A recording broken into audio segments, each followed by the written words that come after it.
Good morning. It's now my distinct honor and pleasure to introduce the Prime Minister of the United Kingdom, Theresa May. Ladies and gentlemen, I have been born before World War II broke out. And for me, Europe was a big dream. A dream of never having war again, to feel united. But I'm also a Democrat. For this reason, I have to accept the majority will of the British people. Prime Minister, you made a very important speech just 2 days ago where you outlined the 12 objectives for Great Britain in its negotiation with the European Union. I'm very pleased to hear, Prime Minister, that you will not leave Europe, but you will have, hopefully, a very amicable divorce with the European Union. I know you are coming today to speak to us on the second big objective which you have for your government, which is the issue of strengthening social inclusion in our society. This was one of the main subjects here, and actually, as a preparation for our discussion, the Forum, in partnership with many international organizations, developed a new concept, how to integrate social inclusion and economic growth. Because we all know social inclusion without economic growth will not be possible. And economic growth without social inclusion will not be sustainable. So we are very much looking forward to your speech, Prime Minister. Please welcome the Prime Minister of the United Kingdom, Mrs. Theresa May.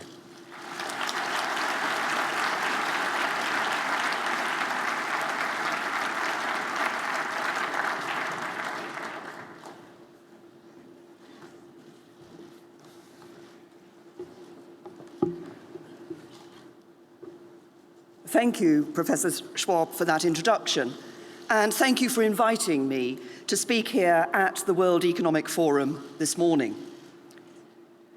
This is an organization that is, as it says in the very first line of your mission statement, committed to improving the state of the world. Those of us who meet here are all, by instinct and outlook, optimists who believe in the power of public and private cooperation to make the world of tomorrow better than the world of today. And we are all united in our belief that that world will be built on the foundations of free trade, partnership, and globalization.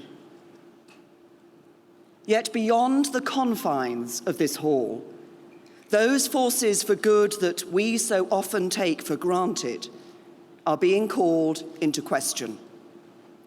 The forces of liberalism, free trade, and globalization that have had and continue to have such an overwhelmingly positive impact on our world, that have harnessed unprecedented levels of wealth and opportunity, that have lifted millions out of poverty around the world, that have brought nations closer together, broken down barriers and improved standards of living and consumer choice. Forces that underpin the rules-based international system that is key to global prosperity and security are somehow at risk of being undermined. And as we meet here this morning, across Europe, parties of the far left and the far right are seeking to exploit this opportunity. gathering support by feeding off an underlying and keenly felt sense among some people, often those on modest to low incomes living in relatively rich countries around the West, that these forces are not working for them. And those parties who embrace the politics of division and despair, who offer easy answers, who claim to understand people's problems and always know what and who to blame, feed off something else too. The sense among the public that mainstream political and business leaders have failed to comprehend their legitimate concerns for too long. This morning, I want to set out a manifesto for change that responds to these concerns and shows that the politics of the mainstream can deliver the change people need.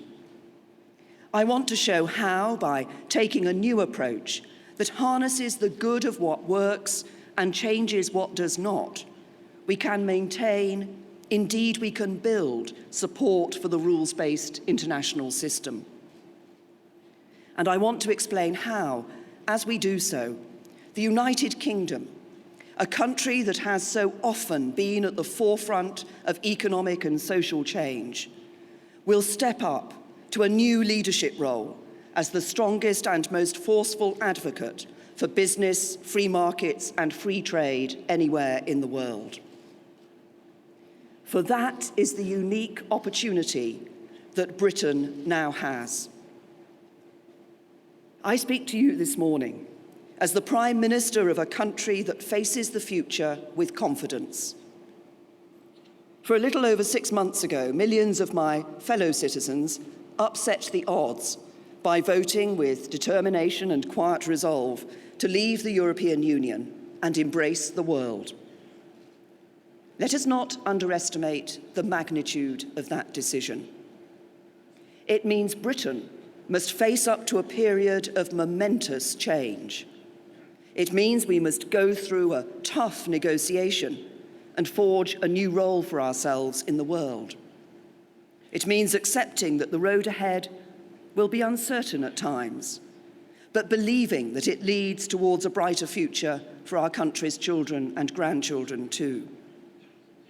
So while it would have been easy for the British people to shy away from taking such a path, they fixed their eyes on that brighter future and chose a bold, ambitious course instead. They chose to build a truly global Britain. I know that this and the other reasons Britain took such a decision is not always well understood internationally, particularly among our friends and allies in Europe. Some of our European partners feel we've turned our back on them, and I know many fear what our decision means for the future of the EU itself. But as I said in my speech earlier this week, our decision to leave the European Union was no rejection of our friends in Europe, with whom we share common interests and values, and so much else. It was no attempt to become more distant from them, or to cease the cooperation that has helped to keep our continent secure and strong. And nor was it an attempt to undermine the European Union itself. It remains overwhelmingly and compellingly in Britain's national interest that the EU as an organisation should succeed. It was simply a vote to restore, as we see it, our parliamentary democracy and national self-determination. A vote to take control and make decisions for ourselves. And crucially, to become even more global and internationalist in action and in spirit too. Because that is who we are as a nation. Britain's history and culture is profoundly internationalist. We are a European country and proud of our shared European heritage. But we are also a country that has always looked beyond Europe into the wider world. That is why we are among the most racially diverse countries in Europe, one of the most multicultural members of the European Union, and why, whether we're talking about India, Pakistan, Bangladesh, America, Australia, Canada, New Zealand, countries in Africa, Asia, or those that are closer to home in Europe, so many of us have close friends and relatives from across the world. And it is why we are, by instinct, a great global trading nation that seeks to trade with countries not just in Europe, but beyond Europe too.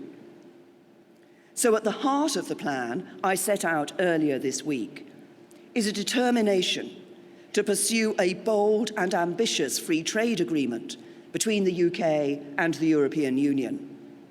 But more than that, we seek the freedom to strike new trade deals with old friends and new allies right around the world as well. I'm pleased that we've already started discussions on future trade ties with countries like Australia, New Zealand, and India, while countries including China, Brazil, and the Gulf states have already expressed their interest in striking trade deals with us. It is about embracing genuine free trade, because that is the basis of our prosperity, but also the best way to cement the multilateral partnerships and cooperation that help to build a better world. For the challenges we face, like terrorism, climate change, and modern slavery, don't stop at national borders, nor do they stop at the borders of continents. The challenges and opportunities before us require us to look outwards in a spirit of cooperation and partnership.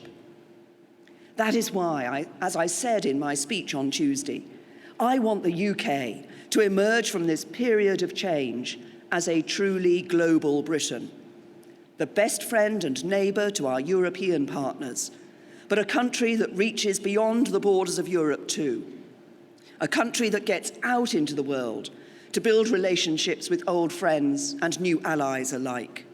And that is exactly what we are going to do. We are going to be a confident country that is in control of its own destiny once again. And it is because of that that we will be in a position to act in this global role. Because a country in control of its own destiny is more, not less able to play a full role in underpinning and strengthening the multilateral rules-based system. A global Britain is no less British because we're a hub for foreign investment. Indeed, our biggest manufacturer, Tata, is Indian, and you still can't get more British than a Jaguar or a Land Rover. Britain is no less British because it is home to people from around the world. In fact, we derive so much of our strength from our diversity. We are a multiracial, multi-ethnic, multi-faith democracy, and we're proud of it. And Britain is no less British because we've led the way in multilateral organisations like the UN, NATO, IMF, and the World Bank over many years. Membership of these bodies magnifies all their members' ability to advance the common goods of peace, prosperity, and security. I believe strongly in a rules-based global order. The establishment of the institutions that gave effect to it in the mid-20th century was a crucial foundation for much of the growing peace and prosperity the world has enjoyed since. And the tragic history of the first half of the last century reminds us of the cost of those institutions' absence. The litany of follies of that time are mistakes that we should never forget and never repeat. So we must uphold the institutions that enable the nations of the world to work together, and we must continue to promote international cooperation wherever we can. One example of that is modern slavery, a scourge of our world, which we can only defeat if we work together, changing attitudes, rooting out such abhorrent practices, and prosecuting the perpetrators.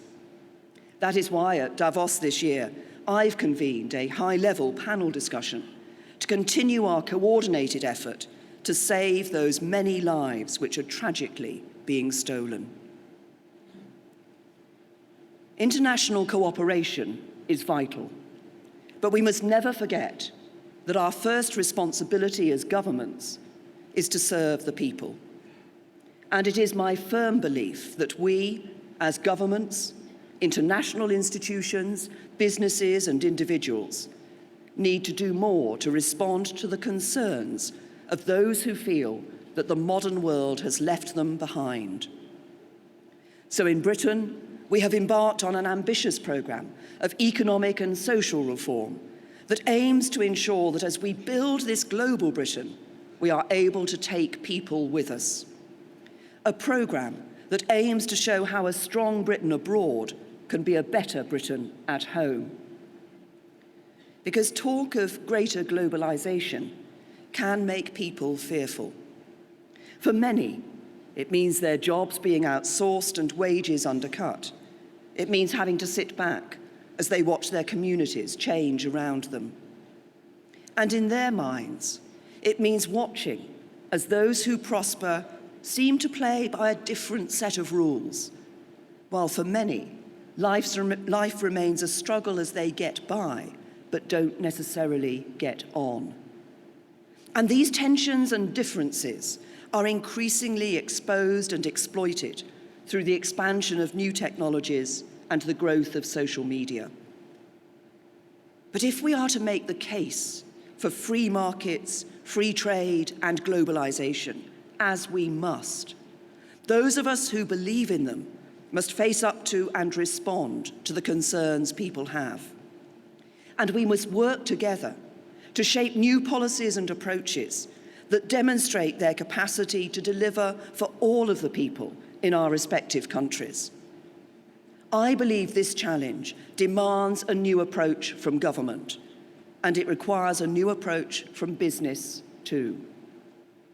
For government, it means not just stepping back and, as the prevailing orthodoxy in many countries has argued for so many years, not just getting out of the way, not just leaving businesses to get on with the job and assuming the problems will just fix themselves.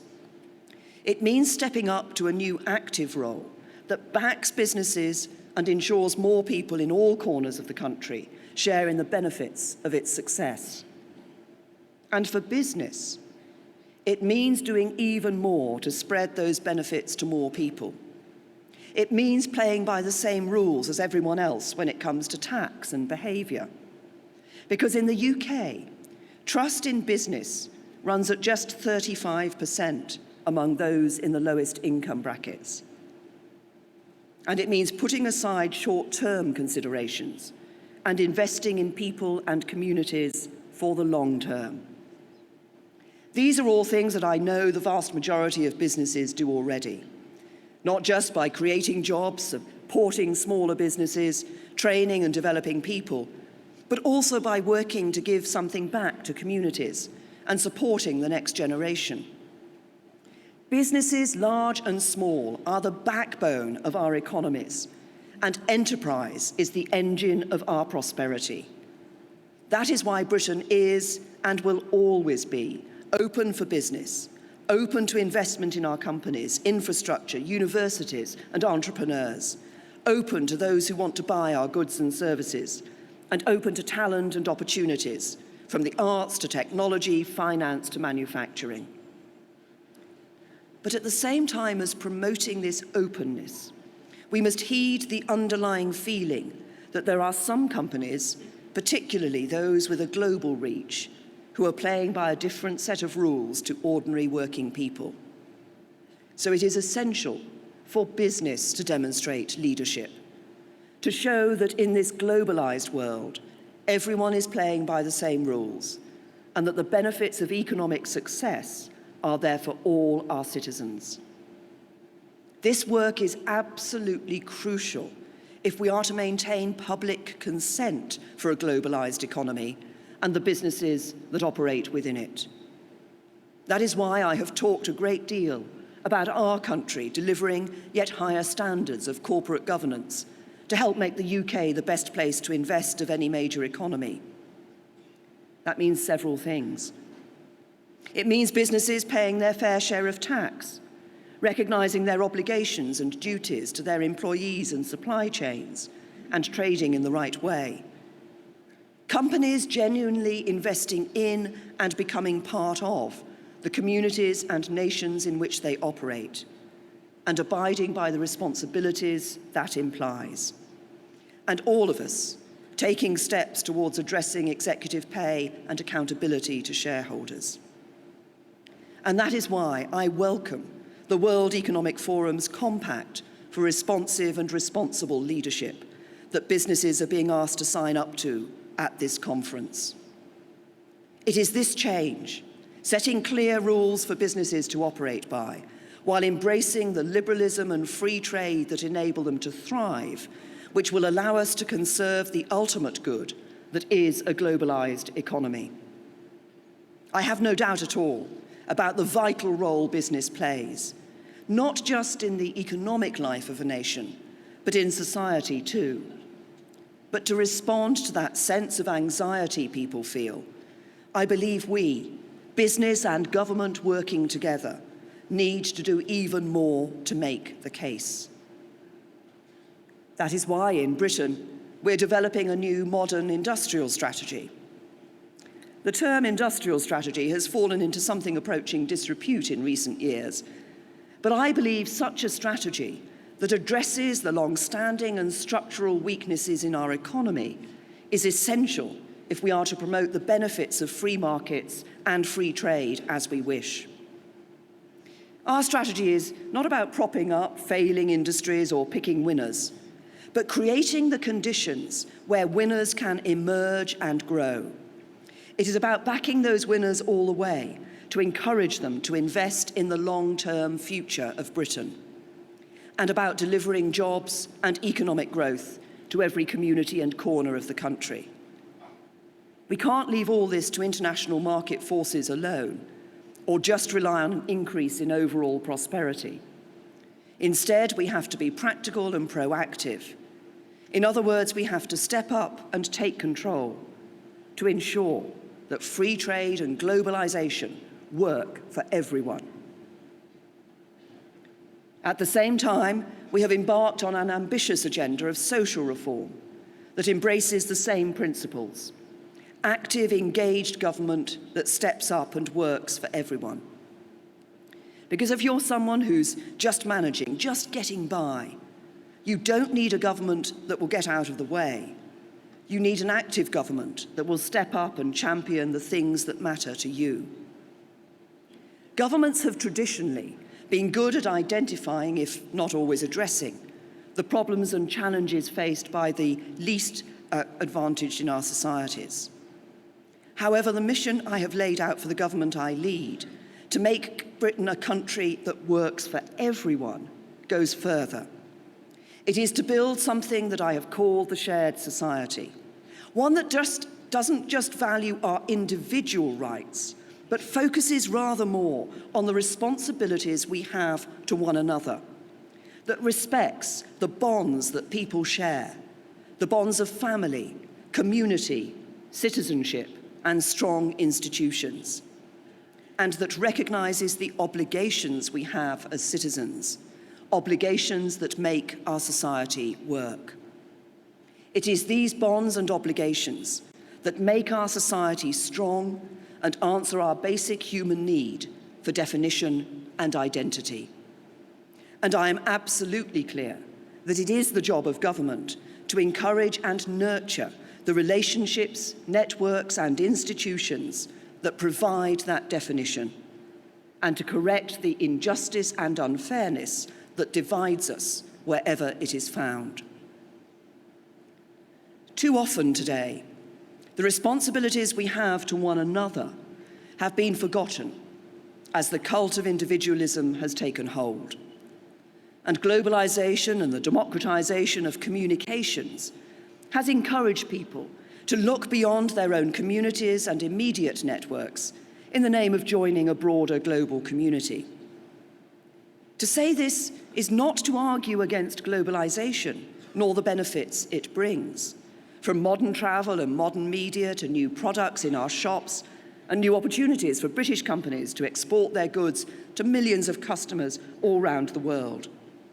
But just as we need to act to address the deeply felt sense of economic inequality that has emerged in recent years, so we also need to recognise the way in which a more global and individualistic world can sometimes loosen the ties that bind our society together, leaving some people feeling locked out and left behind. I am determined to make sure that centre-ground mainstream politics can respond to the concerns people have today. I am determined to stand up for free markets, free trade and globalisation, but also to show how these forces can work for everyone. And to do so, I turn to the words of the 18th century philosopher Edmund Burke, who said, "A state without the means of some change is without the means of its own conservation."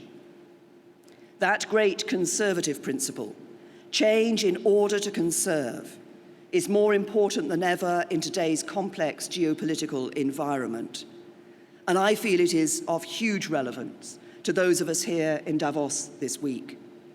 And it is the principle that guides me as I lead Britain through this period of change, as we build a new, bold, confident global Britain and shape a new era of globalisation that genuinely works for all. As we harness the forces of globalisation so that the system works for everyone, and so maintain public support for that system for generations to come. I want that to be the legacy of our time. To use this moment to provide responsive, responsible leadership that will bring the benefits of free trade to every corner of the world, that will lift millions more out of poverty and towards prosperity, and that will deliver security, prosperity, and belonging for all of our people. Thank you.